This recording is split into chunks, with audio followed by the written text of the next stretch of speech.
পালাবদলের বাংলায় শিল্পে জোয়ার। যে সংস্থার পরিচিতি দ্য টেস্ট অফ ইন্ডিয়া নামে, সেই সংস্থার হাতে বাংলার শিল্প মানচিত্রের টেস্ট বদলের দায়িত্ব। রবিবার কেন্দ্রীয় স্বরাষ্ট্রমন্ত্রী ভিত্তিপ্রস্তর স্থাপন করলেন বাংলায় আমুলের প্রথম ডেয়ারি প্রকল্পের। 700 কোটির বিনিয়োগ, 1000 প্রত্যক্ষ কর্মসংস্থানের সুযোগ। শিল্প মানচিত্রে আমূল পরিবর্তনের পথে আরও একটা ধাপ।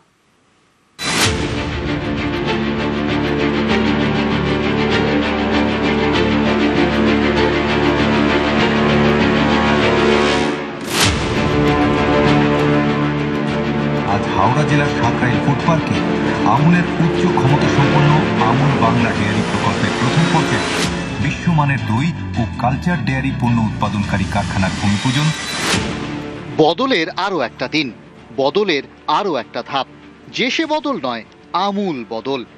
রাজ্যে পালা বদলের পরই যে সংস্থাগুলো বিনিয়োগের আগ্রহ নিয়ে হাজির হয়েছে, আমুল তাদের প্রথম সারিতে।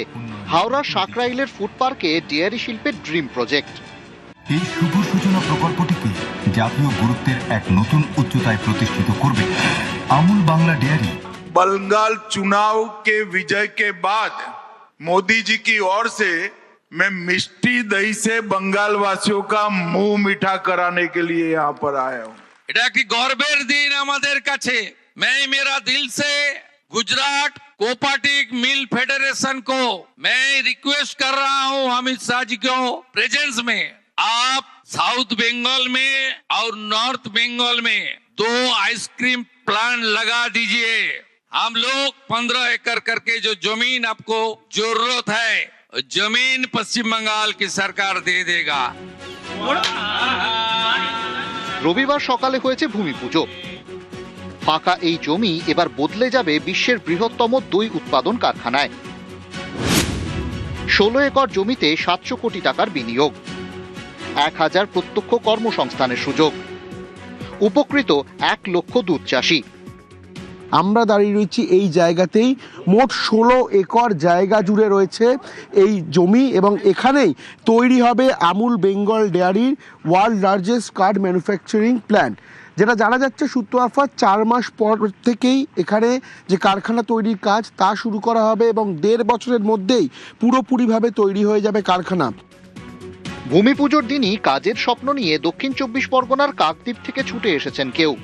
স্বপ্ন দেখা শুরু স্থানীয়দেরও। নতুন আশার আলো দেখতে পাচ্ছে রাজ্যের ডেয়ারি শিল্প। কর্মসংস্থান হচ্ছে, খুবই আশাবাদী, খুবই আনন্দিত। চাকরির সন্ধানে কাকদ্বীপ থেকে ছুটে এসেছে। হ্যাঁ, কাকদ্বীপ থেকে ছুটে আসতে হয়েছে। আশ্বাস আছে যে চাকরি পাবো বলে। বেকার যুবক যুবতীরা অনেকরা বসেছিল, এখন তো আসছেই, সবে শুরু হয়েছে, আশা করি আরো আসবে। কেন আমুল দিয়ে শুরু হচ্ছে, এখন অনেক কারখানাই আসবে। ডেয়ারি শিল্পে যে লস, সেই লসটা অনেকটা ক্ষতিপূরণটা মেকআপ হবে। এই ধরনের প্রজেক্ট না করলে অতিরিক্ত যে দুধ সেগুলো নষ্ট হয়ে যেত। আমুল সূত্রে খবর, 4 মাসের মধ্যে শুরু কারখানা তৈরির কাজ। 1.5 বছরের মধ্যেই চালু হয়ে যাবে প্রকল্প। দিনে 10 লক্ষ কিলোগ্রাম দই উৎপাদনের লক্ষ্য। সাথে সাথে আমাদের ছাঁচ বাটার মিল্কও হবে, প্লাস আমুল আইসক্রিমও হবে। ওটা ফিউচারে, কিন্তু লার্জেস্ট আমাদের ফোকাসটা থাকবে আমুল দইতে। দেশে ডেয়ারি শিল্পে শ্বেত বিপ্লব নিয়ে এসেছিল আনন্দ মিল্ক উদ্যোগ লিমিটেড। তাদের হাতেই এবার বাংলায় শ্বেত বিপ্লবের ব্যাটন। বাংলার ডেয়ারি শিল্পকে দুধে ভাতে রাখার দায়িত্ব। বাংলাও যে চায় দ্য টেস্ট অফ ইন্ডিয়া। উচ্চ ক্ষমতা সম্পন্ন রৌনক দত্ত চৌধুরী ও ভেঙ্কটেশ্বর লাহিড়ী, নিউজ 18 বাংলা। বিশ্বমানের দই ও কালচার ডেয়ারি পণ্য উৎপাদনকারী কারখানার আমুল হতে চায় হিমুল। একসময় উত্তরবঙ্গের বৃহত্তম দুধ সরবরাহকারী সংস্থা হিমুল আজ তার কোনো চিহ্নই নেই। পালা বদলের বাংলায় রাজ্যে লগ্নি আমুলের। তৈরি হচ্ছে প্ল্যান্টও। স্বমহিমায় ফিরতে চায় হিমুল।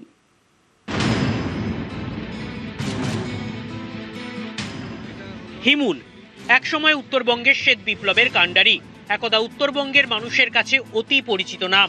হিমুলের দুধ, দই, পনির ছিল উত্তরবঙ্গের মানুষের ভরসা। সেই হিমুলের নাম এখন লোকের মন থেকেই কার্যত মুছে গেছে। হাওড়ার সাঁকরাইলে যখন পা রাখছে আমুল, তখন উত্তরবঙ্গের দুধ চাষীদের একটাই জোরালো দাবি, আমুল হতে চায় হিমুল। তাঁরা চান নতুন প্রাণ ফিরে পাক উত্তরের নিজস্ব ঐতিহ্য। হিমুল থাকাকালীন তো আমাদের খুবই সুবিধা হতো, এখানে আমরা নিয়মিত দুধ দিয়ে দিতে পারতাম, ডেলিভারির সমস্যাটা ছিল না। এখন মানুষের বাড়িতে দৌড়ে দৌড়ে গিয়ে দিতে লাগে, আমরা ঠিক মতো পারিশ্রমিক মানে পয়সাটা পাই না। তো হিমুলটা বন্ধ হয়ে যেতে আমাদের মতন যে যারা গাই পালক আছে এরিয়াতে আমাদের শিলিগুড়িতে, তাদের খুবই কষ্ট। পুনরুদ্ধারের জন্যই আমরা সরকারের কাছে দাবি জানাচ্ছি যে হিমুলটা যেন পুনরুদ্ধার হয়, যাতে আমাদের মতন গরু পালকের সবাই যাতে একটা সুষ্ঠু একটা প্রতিষ্ঠানের মধ্যে দুধ দিয়ে নিজের জীবন জীবিকাটা ঠিক রাখতে পারে। সালটা 1975। পাহাড় আর তরাইয়ের হাজার হাজার দুধ ব্যবসায়ীর মুখে হাসি ফুটিয়ে শিলিগুড়ির মাটিগাড়ায় পথ চলা শুরু করেছিল হিমুল দুগ্ধ প্রকল্প। পাহাড়ের প্রত্যন্ত গ্রাম থেকে প্রতিদিন আসত লিটার লিটার খাঁটি দুধ। উত্তরবঙ্গের মানুষের সকাল শুরু হতো হিমুলের প্যাকেটে। ধীরে ধীরে উত্তরের অর্থনীতির অন্যতম প্রধান চালিকা শক্তি হয়ে উঠেছিল হিমুল। হিমুল স্বপ্ন দেখেছিল আমুল হয়ে ওঠার, কিন্তু সেই স্বপ্ন আর বাস্তবে রূপ পায়নি। বাম আমলের শেষ থেকেই ধুঁকতে থাকে হিমুল। 2011-তে তৃণমূল ক্ষমতায় এলেও হাল ফেরেনি। ধীরে ধীরে কমতে থাকে উৎপাদন। 2016-য় শেষ হয় হিমুলের পথ চলা। 2016-তে হিমুল যায় মাদার ডেয়ারির হাতে, তারপরও হাল ফেরেনি। দিন দিন কমছে উৎপাদন। এবার রাজ্যে পালাবদল, নতুন সরকারের হাত ধরে নয়া লোক নিয়ে আসছে রাজ্যে। হাওড়ার সাঁকরাইলে তৈরি হচ্ছে আমুলের কারখানা। এবার কি তবে ফিরবে হিমুলও? আশায় উত্তরের দুধ ব্যবসায়ীরা।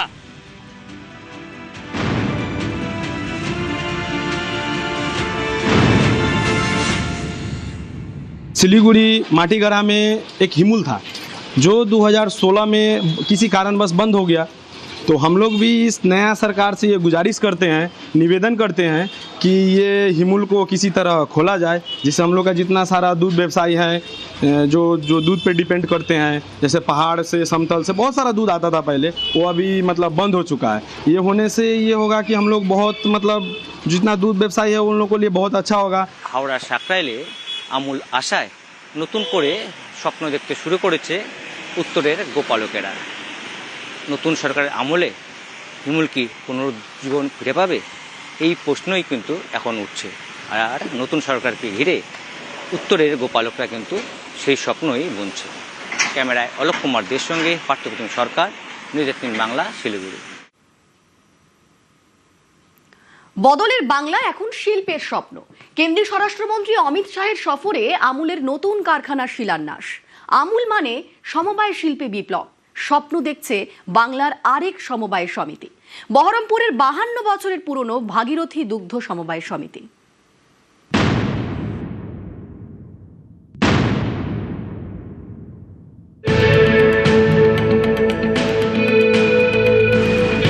মুর্শিদাবাদ, ভাগীরথীর স্রোতে নবাবিয়ানা।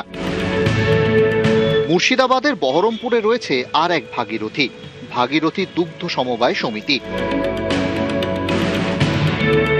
জেলার নিজস্ব দুধের খনি।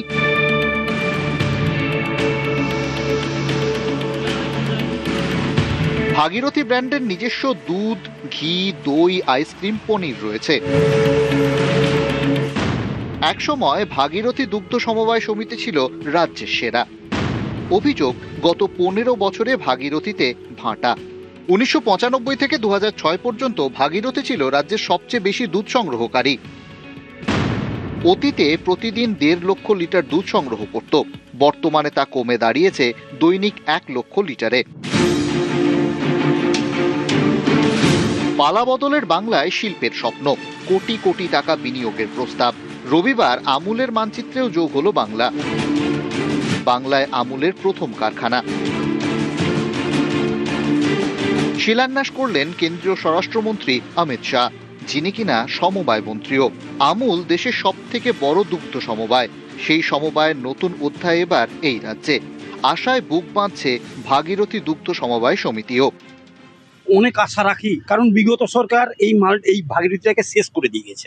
এই ভাগীরথী পশ্চিমবঙ্গের মধ্যে সেরা প্রাইজ পেয়েছে, একবার না কয়েকবার। এখানে 99 থেকে 100 বিঘে জমি আছে। এই জমিতে ইচ্ছা করলে অনেক কিছু করতে পারেন। এনডিডিপির সহযোগিতা, রাজ্য সরকারের সহযোগিতা নিয়ে যদি আমাদের মাননীয় মুখ্যমন্ত্রী একটু নজর দেন না, এটা দারুণ হবে, দারুণ হবে।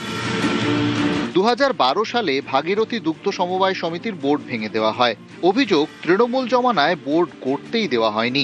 স্পেশাল অফিসার হিসেবে নিয়োগ করা হয় মুর্শিদাবাদের জেলা শাসককে। কর্তৃপক্ষের দাবি, তারপর থেকেই তিলে তিলে ভাটা পড়েছে ভাগীরথীতে।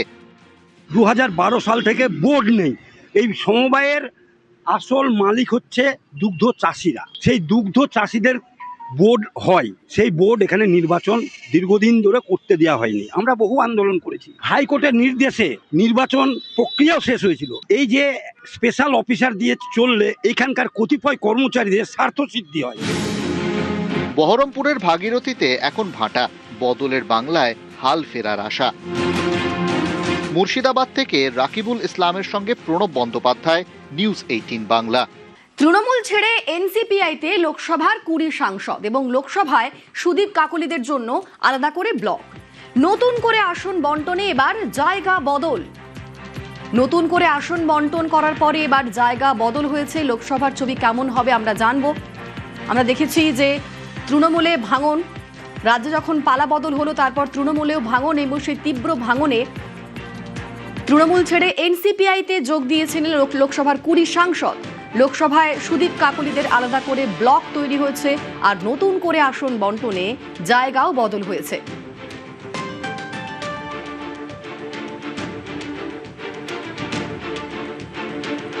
লোকসভায় সুদীপ কাকলিদের আলাদা করে ব্লক, নতুন করে আসন বন্টনে জায়গা বদল।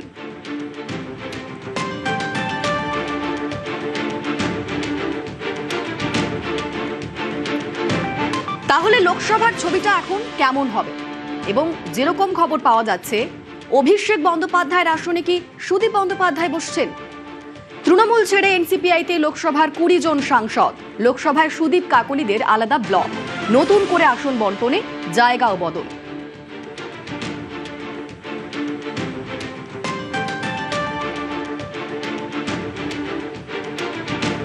লোকসভায় অভিষেকের আসনে বসবেন সুদীপ। আমাদের সঙ্গে দিল্লি থেকে মৈত্রেয় রয়েছেন প্রতিনিধি। মৈত্রেয়, নতুন করে আসন বন্টনের পর ঠিক কিরকম হবে লোকসভার ছবিটা?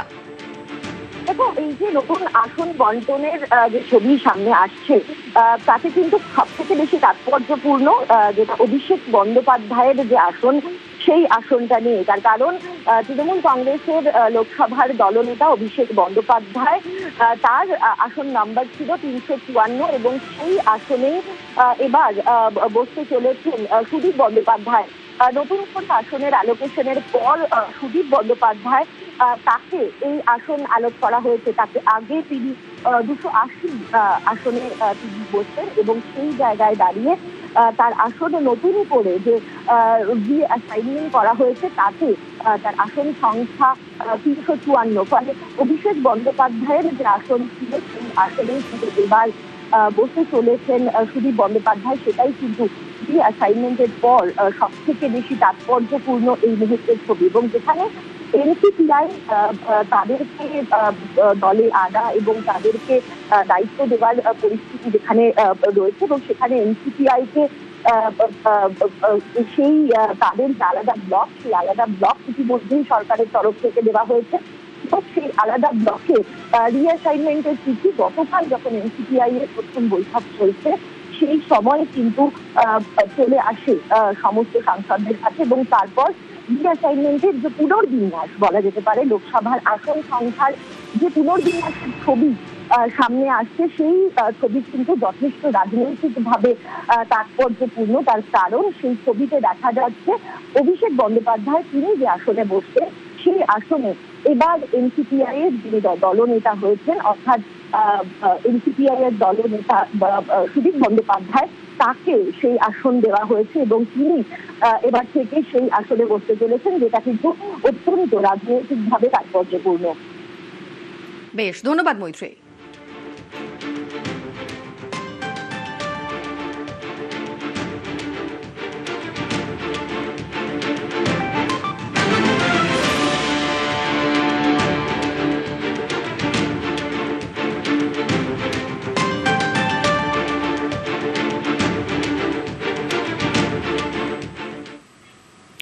অভিষেককে কড়া আক্রমণ মদনের। ফেসবুক লাইভে অভিষেককে কড়া আক্রমণ। কয়েকদিন আগেই নব তৃণমূলে যোগ দিয়েছিলেন মদন। মমতা তৃণমূল ছেড়ে নব তৃণমূলে মদন। শিবির বদলের পরেই অভিষেককে নিশানা করলেন। কি বললেন শোনাবো। আরেকটা কথা অভিষেককে বলি, আমাকে চমকে ধমকে লাভ নেই। তুই ডায়মন্ড হারবার দিয়ে যাকে চমকাতে পারিস আমাকে চমকাস না। আর মমতা ব্যানার্জি, অভিষেক ব্যানার্জিকে আমি বলি যে আপনারা বলছেন যা বলুন, আপনাদের চমকানিতে সিপিএম চমকাবে, বিজেপি চমকাবে, মদন মিত্র চমকাবে না। অভিষেক, আপনি তো ক্রিমিনাল, আপনি তো মার্ডারার, আপনি তো পয়সা দিয়ে মার্ডার করেন, আপনি তো সুপারি দিয়ে মার্ডার করেন। You are having a criminal instinct. 21শে জুলাই সকালে কিন্তু আমাদের দুজনেরই মিছিল বেরোবে, একটা মমতা ব্যানার্জির, একটা শুভেন্দু অধিকারীর। আমি মমতা ব্যানার্জিরও নই, শুভেন্দু অধিকারও নই, তবে ওটা কিন্তু চিফ মিনিস্টারের কনস্টিটিউয়েন্সি। ওখানে সকালবেলা বেশি গন্ডগোল হলে কিন্তু গুলিগোলা চলবে। Be careful, okay?